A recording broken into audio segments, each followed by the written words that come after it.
Kung ako sa inyo, unahin nyo to. Bibit-bitin ko na yan, bitawan mo yan. Di ko na mabilang sa daliri, ilang kamay, ilang beses kayo pinagbigyan eh. Kunin nyo na lang yung mga gamit dyan. Huwag mong gagalawin yung ulit-ulit na lang kayo eh. Kunin yung mga pinggan. Tanggal pero walang balikal kasi mamaya sigurado ako balik yan after 30 minutes eh. Boss, pakinto po muna. Wala ka ng helmet, nakachinelas ka pa, wala ka pang side mirror. So welcome back sa inyo mga kaibigan. Ngayong araw magre-react na naman po tayo sa panibagong upload ni Dada ko mga kaibigan. At syempre kung bago ka lang dito sa aking YouTube channel, Facebook and TikTok, huwag mo na makalimutan mga kaibigan i-hit yung subscribe button and follow button. At syempre ano pa inaantay natin, alam ko interesado ka na malaman kung anong nga bang klaseng bakbakan na magaganap ngayon dito sa video na ito. So simulan natin ito mga kaibigan. In 3, 2, 1, let's do this. Ngayon, ito yung nirereklamo sa harap ng mga building na ito. Yung mga karinderya dito, ito yung mga nirereklamo. Ayan, takbo.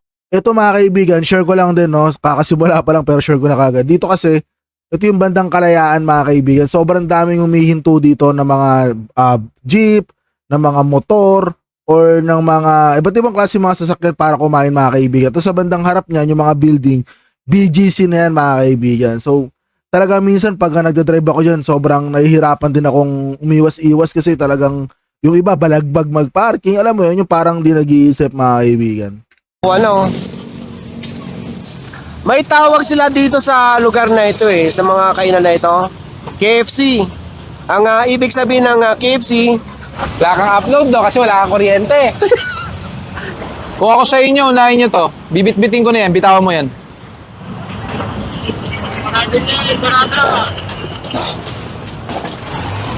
Manalangin ka na rehistrado pa to.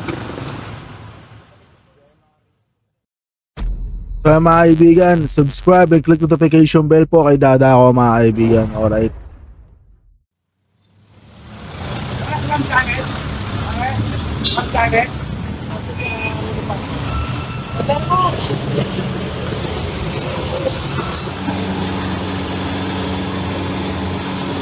magandang umaga sa inyong lahat. Ngayon ay May 26, 2026 at sa oras na 9:05 ng umaga. Nandito ngayon ang Special Operations Group ng MMD sa may Kalayaan Avenue. Ito papunta yan ng EDSA or Makati. Ito naman papunta ng C5. Nasa Taguig area tayo at ang ibang part ng Taguig mayroong mga kalsada dyan na papasadahan regarding sa illegal parking.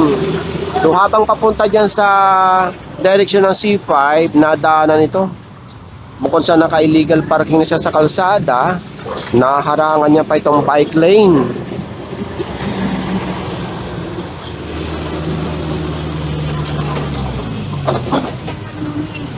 Nasa Kalayaan pa rin tayo at mayroong hinahatak dito. Good morning, good morning, good morning.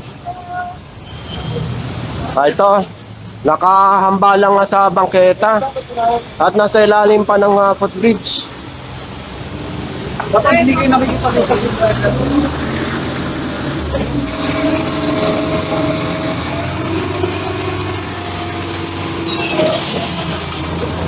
So doon tayo galing. Papunta ng C5. Ngayon, ito yung nirereklamo sa harap ng mga building na ito. Yung mga karinderya dito, ito yung mga nirereklamo. Ayan, takbuhan na oh. Nasa kabila kasi yung enforcer. Bago makatabi dito, hulasan na lahat. Ayon kasi sa complaint, yung mga nakapark dito na kumakain dyan sa mga karinderya, umaabot na dyan sa may guhit ng bike lane. Sa dami na kumakain dito sa karinderya na to. Hanggang doon yan sa kabila. Nag-u-turn pa lang yung dump truck. So ito mga may-ari ng karinderya, unti-unti nang tinatanggal yung mga tolda.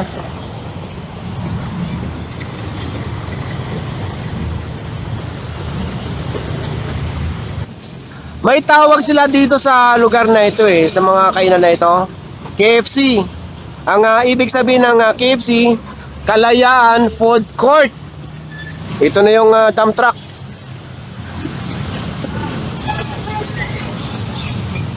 Angas mga kaibigan ha. Di ko naisip yung ibig sabihin nun habang sinasabi niya no. Kalayaan food court pala. Ipakita ko lang sa inyo ha. Ito yung pinaka-bangketa eh. Ayan o, dire-diretso yan doon. Ngayon ito yung mga kino-complain sa halip na bangketa, andyan na lahat yung mga lamesa nila. Saka yung tolda. Nakakagutom yung amoy ng ulam, ang dami oh.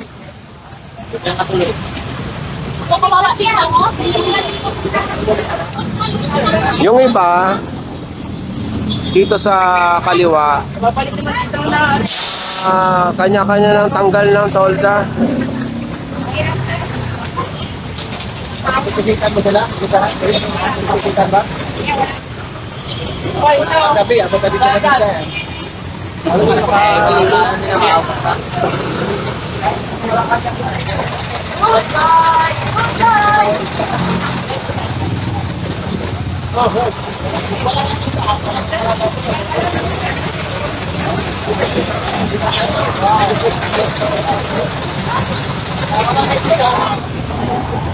So kung makikita nyo, ito na ngayon ang resulta ng bangketa. Ngayon, pinagsabihan na ng enforcer ng MMDA o ng SOG na wag nang lalagyan ito ng mga lamesa itong bangketa saka ng mga tolda.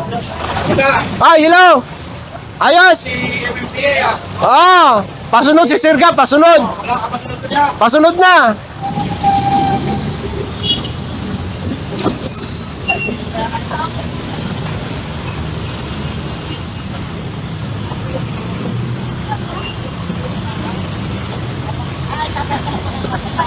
Lagi malinis. Dahil lagi kayo sa kalayan, lagi dito marami. Ipakita ko rin sa inyo yung bangketa ha. Tagusan yan dito eh. Oo, ayan. Malaki yung bangketa. Pagdating dito, ganon din yan sa kabila. Nalalagyan ng mga table dito. So, harang na itong bangketa or pedestrian. Dito na pala si Sir Gap. Tanggal pero walang balikan kasi mamaya sigurado ako balik yan after 30 minutes eh. Wala kang upload no kasi wala kang kuryente. Tanggalin yan, tanggalin pa kuha mo na. Babalik lang ako.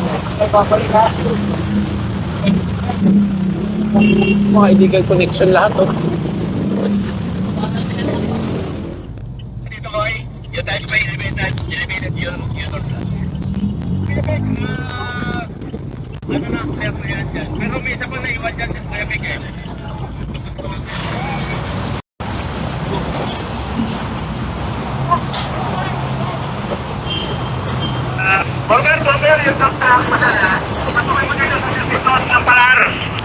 Kung ako sa inyo, unahin nyo to. Bibit-bitin ko na yan, bitawan mo yan. Hindi ko na mabilang sa daliri, ilang kamay, ilang beses kayo pinagbigyan eh. Kunin nyo na lang yung mga gamit dyan. Huwag mong gagalawin yung huwag mong gagalawin yan. Ulit-ulit na lang kayo eh. Kunin nyo yung mga pinggan. Baba na natin to. Yung dump truck, kapkamo yung tao. Yung tao patulong dito, may papabuhat ako. Unahin nyo yung freezer nyo kung may laman yan.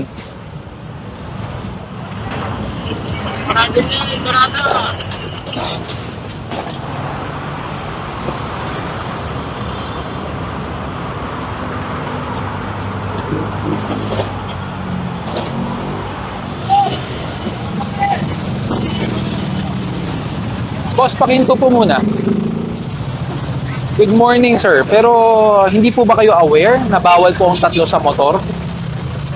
Tinapay ko lang po. Opo, pero are you not aware? Aware po kayo. So bawal po yan. Saka delikado po sa bata yan. May pera. Ito mga kaibigan, hulaan ko yung mga sasabihin na ito. Dyan lang po kami. Basta yung mga ganun mga kaibigan, mga ganung reasoning, no? Sinabay ko lang, dyan lang ako. Mga ganun sasabihin niya mga kaibigan, no? Kahit alam naman niya talaga mga kaibigan na bawal. So sa mga ganitong senaryo mga kaibigan, kung sakaling matsambahan kayo, alam natin hindi naman talaga natin maiiwasan na hindi magtatlong sakay, no? Alam ko din naman yan mga kaibigan. Pero pagka nauli na kayong ganito mga kaibigan, siguro sa tingin ko lang, para less diskusyonan na mga kaibigan. Total, mali ka na eh. So alam mo naman mali mo eh, no? Subok mo makiusap ng mga 3-5 beses pero pag ayaw talaga mga kaibigan, ano na, okay na yun mga kaibigan. Kaysa sa huli, mapapahiya ka pa mga kaibigan. So, mas maganda, mas maikling diskusyonan pag ayaw talagang pabigay, edi okay na yun kasi tanggapin na natin yung pagkakamali mga kaibigan, no? Ano ba ng lisensya? Para ma-verify lang natin. Kasi ganito yan wala siyang helmet, that's one violation. Pangalawa, excess passenger ka. That's another violation. Opo. Wala bang helmet yung bata man? Wala po, galing sa kumain lang po kasi. Anak mo ba? Opo. Anak mo, ito, anak mo rin. Malayo pa ba yung pupuntahan nyo? Dito lang po kami. Diyan lang. Ganito, pwede bang, ilan taon ko na ba? 12. Kaya na ba niya maglakad para pauwi o hindi pa? Dito, bago lang po. Bago lang. Nako, matitigilan talaga kita. Ibig sabihin mga kaibigan, kung kaya niya maglakad, pagbibigyan na lang tapos ang helmet dito na lang ibibigay. Which is okay mga kaibigan Ano yan good deal yun mga kaibigan. Kasi hindi ko mapagbibigyan. Kasi kundi dalawa-dalawa violation mo. Abot ba niya yung likod? Abot na ba niya yung foot peg? Abot niya. Lipat mo siya sa likod. Sige, yan mo para hindi ka maano. Saka yung helmet niya, malaki yan masyado sa kanya. Abot naman niya yung foot peg. Okay. Lagi ka ba sumasakay ng motor? Lagi. Tapos wala kang helmet. Yan ang gusto ko sa bata Hindi ba marunong magsinungaling? How old are you? 5. So wala kang helmet talaga. You like riding motorcycles with your papa. Pero kailangan ng helmet. Diba? Pagbibigyan kita sa isang kondisyon. Siya naglakad na, okay na ako doon. Kasusunod, huwag mo ulitin. Bibigyan ko ng helmet yung bata. Para meron siya pang bata. Pakuha ka ng helmet, color pink. O yun mga kaibigan, di ba? Good deal na yun mga kaibigan, nabigyan na ng helmet. Napagbigyan pa, yung mga sinasabi ko sa inyo mga kaibigan, di ba? So, mga ganitong senaryo, hindi naman usually lahat na napapanood natin bakbakan talaga kagad no? Kumbaga, depende pa rin talaga sa approach. Tsaka napansin ko, may dala silang take out ng Jollibee mga kaibigan. No? Feeling ko yung burger to mga kaibigan. No? Ano ba to? Morning. Anong taon ka pumasok? Ha?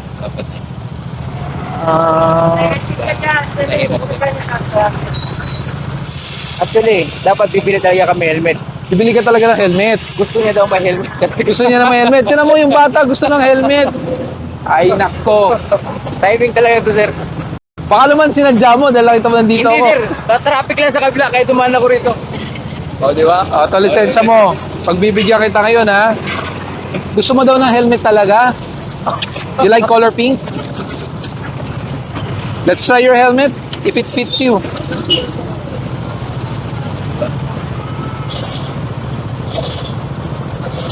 You're 5 years old, di ba? Always wear your helmet para safety. Okay? Ayan, color pink. Pwede mo ibabayan para kung ano, hindi ka mapuwing. Okay? Thank you, baby. O, sige na, Bok.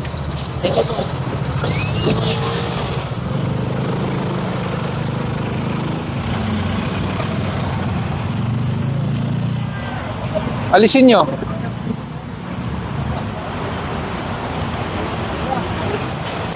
Oh.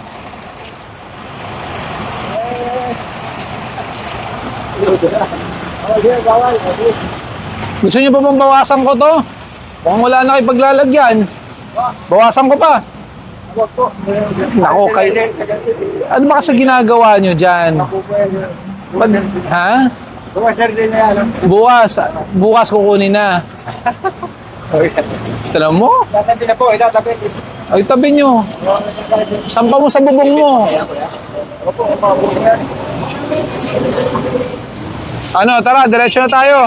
Tulad ng mga kaibigan, pinagbigyan ulit, diba yung mga gulong, no? Yung mga gwapo.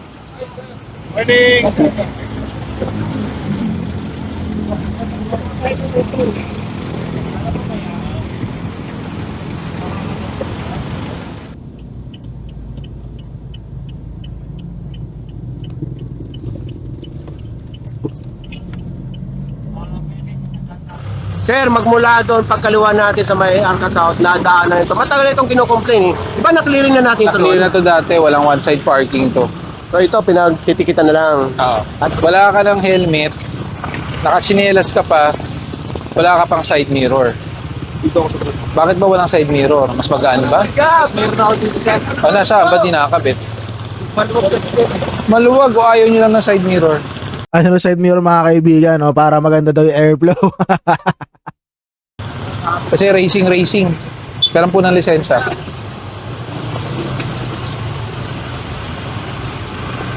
ORCR na. ORCR na rin. Mas aerodynamic pag walang side mirror. Manalangin ka na rehistrado pa to. Yun, sabi. Dali.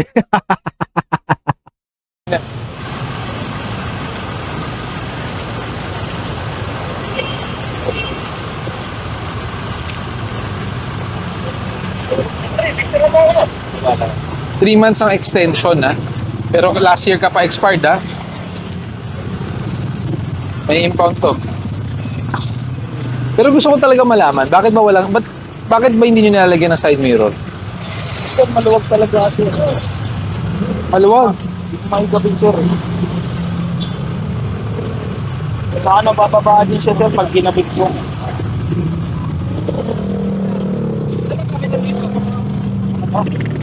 Oh, bakit nakabit ko? Hindi naman malupa, sikip na eh. Oh. Nabababa din, sir. Ha?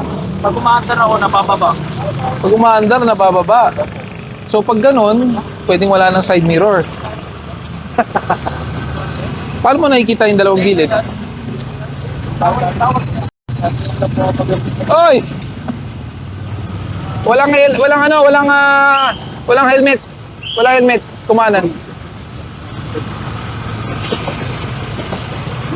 Oh. May lisensya ka. Pero ang violation mo, wala kang side mirror, wala kang helmet, pareho kayo, naka-chinelas ka. Pero may impound. Bakit? Expired ang registration mo. 3 months lang ang binibigay ng LTO. February 2025 pa, paso ang registration mo. Isang taon na. Hindi. Talong natin sa pulis, ha? Tira mo. Sir, pag 1 year expired since February 2025, impoundable offense po ba yun o hindi? O, ayan ha. Para makapag-register na po, sir. Hindi po pwede yun. I-impound po talaga ang expired. Ang kulit mga kaibigan, no? Tsaka ka magre-restocker ka na huli. Di nyo ba kaya mga kaibigan na magparehistro na pa bago pa kayo mahuli ng ganyan? Tapos di ko rin maintindihan mga kaibigan kung bakit wala rin talaga side mirror, no? Usually mga kaibigan, no, yung iba namang mga mapapormang mga motor, yung iba nakatupi, oo, nakatupi, no? Pero may side mirror na pagbibigyan naman. Pero yung nakatanggal, di ba? Tapos usually kasi sa mga nakaganto mga kaibigan, tinutupi talaga nila yan para angas, forma, di ba? Pero yung rehistro mga kaibigan na 1 year na, posible hindi mo alam na paso rehistro mo 1 year boy. Tapos ginagamit mo pa yung motor mo, para pag natsambahan ka, o di dali ka. Katulad nga, dali.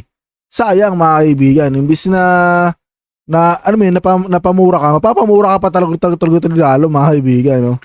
Registration. Kung expired ng lisensya mo, titikitan kita expired license.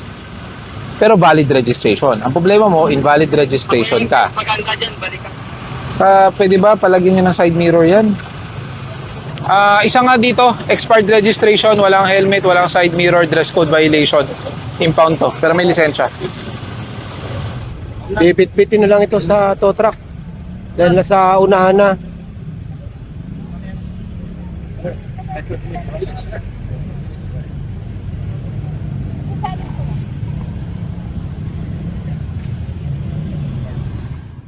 So yan mga kaibigan, napanood po natin isang umatikabong bakbakan mga kaibigan, no, dito sa panibagong upload ni Dada ko mga kaibigan. At syempre, unang-una mga kaibigan, no, halos paulit-ulit lang din naman yung mga violation na nakikita natin dito, no. So sa mga sa susunod na nakakapanood man nito mga kaibigan, no, sige na, no, mag-helmet na kayo, malayo man o malapit. So magsuot na rin kayo ng Crocs mga kaibigan, malayo man o malapit. At syempre, iwasan natin yung excess passenger, lalo na kung dadaan kayo sa mga possible daanan ng MMDA mga kaibigan, no. So yun lang mga kaibigan na masasabi ko sa inyo, lagi nyo i-check yun yung mga rehistro, lagi nyo i-check yun yung mga license para pagka nagkasilipan mga kaibigan or nagkaroon kayo ng violation, ticket na lang mga kaibigan, hindi na kayo may impound, hindi na kayo maabalang pumunta pa sa Tomana Marikina mga kaibigan. So yun lang guys, maraming salamat sa panonood. Syempre kung umabot ka sa dulo ng video na to, paki-comment naman mga kaibigan, no? Hashtag KFC Kalayaan Food Court. Ayun lang mga kaibigan, dahil sa susunod mamimigay tayo ng mga sorpresa sa inyo, sa mga solid viewers ko dyan. So hanggang dito na lang mga kaibigan, Tudans Rera, peace, see you on my next reaction video and commentary. Let's do this.